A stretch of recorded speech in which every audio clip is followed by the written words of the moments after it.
Bacaan Kitab Suci Injil, Renungan dan Doa. Jumat, tanggal 21 Juli tahun 2023. Yang ku kehendaki ialah belas kasihan dan bukan persembahan. Tentu kamu tidak menghukum orang yang tidak bersalah. Inilah Injil Suci menurut Matius. Bab 12 ayat 1-8. Pada waktu itu, pada hari Sabat, Yesus berjalan di ladang gandum. Karena lapar, murid-muridnya memetik bulir gandum dan memakannya. Melihat itu, berkatalah orang-orang Farisi kepadanya, "Lihatlah, murid-muridmu berbuat sesuatu yang tidak diperbolehkan pada hari Sabat." Tetapi jawab Yesus kepada mereka, "Tidakkah kamu baca apa yang dilakukan Daud, ketika ia dan mereka yang mengikutinya lapar? Bagaimana ia masuk ke dalam rumah Allah dan bagaimana mereka makan roti sajian yang tidak boleh dimakan, baik olehnya maupun oleh mereka yang mengikutinya, kecuali oleh imam-imam? Atau tidakkah kamu baca dalam kitab Taurat, bahwa pada hari-hari Sabat, imam-imam melanggar hukum Sabat di dalam bait Allah, namun tidak bersalah? Aku berkata kepadamu, di sini ada yang melebihi bait Allah. Jika memang kamu mengerti maksud firman ini, yang ku kehendaki ialah belas kasihan dan bukan persembahan, tentu kamu tidak menghukum orang yang tidak bersalah. Karena Anak Manusia adalah Tuhan atas hari Sabat." Demikianlah sabda Tuhan. Shalom. Yang ku kehendaki ialah belas kasihan dan bukan persembahan, tentu kamu tidak menghukum orang yang tidak bersalah. Injil hari ini, Matius bab 12 ayat 1-8, perihal murid-murid memetik gandum pada hari Sabat. Makan dan minum adalah kehidupan harian setiap makhluk hidup. Tanpa makan dan minum, makhluk hidup tidak akan mampu untuk bertahan hidup. Absennya makanan dan minuman dalam waktu yang panjang berarti hadirnya sebuah kematian. Tidak jarang kita jumpai banyak permasalahan jika ditelusuri hingga jauh ke dalam. Ujung dari masalah itu adalah perkara makan minum. Dua kelompok geng bertempur untuk menunjukkan siapa yang kuat dan berkuasa. Ujung-ujungnya itu adalah permasalahan makanan dan minuman.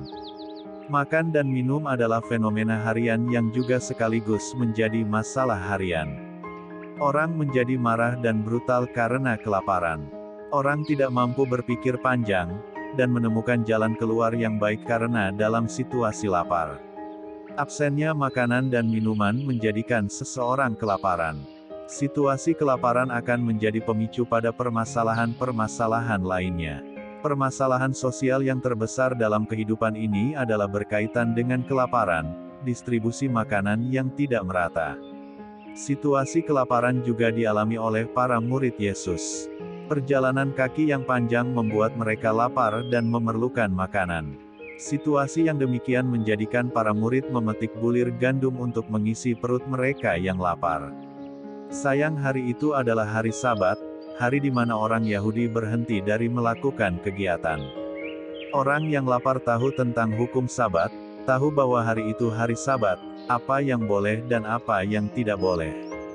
Namun perut yang lapar tidak mengenal hari Sabat atau hari tidak Sabat. Yang diketahui perut adalah ketika terisi berarti kenyang, ketika kosong berarti lapar, tidak ada kamus Sabat dan tidak Sabat.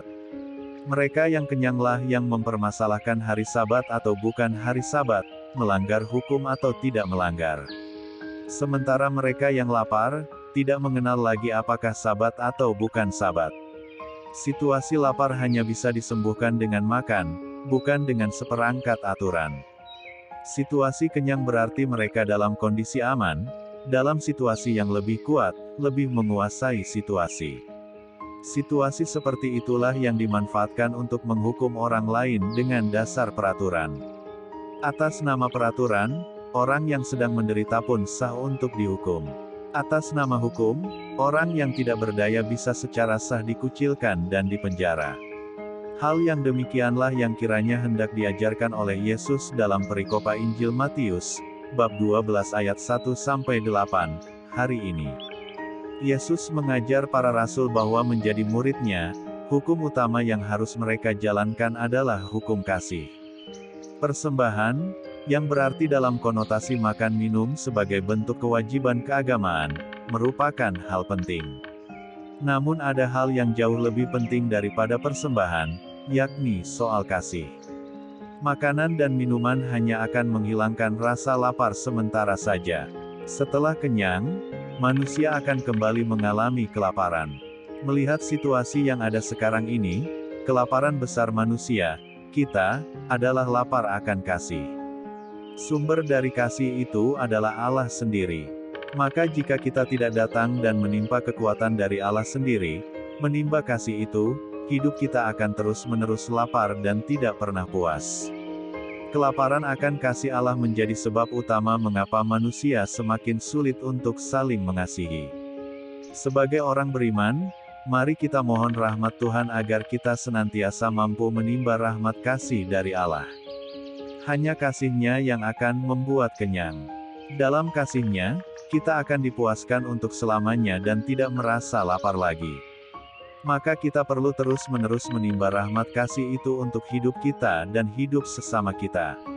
Marilah berdoa. Ya Tuhan, kami bersyukur atas rahmat kasih yang senantiasa Engkau berikan kepada kami. Ajarilah kami untuk senantiasa berani datang kepadamu dan menimba rahmat kasih yang hanya berasal dari hati-Mu. Semoga rahmat itu menjadikan hidup kami semakin bergairah dan bersukacita. Tuhan, ajarilah kami untuk membagikan sukacita itu kepada sesama kami. Amin. Tuhan Yesus memberkati. RHPE Channel.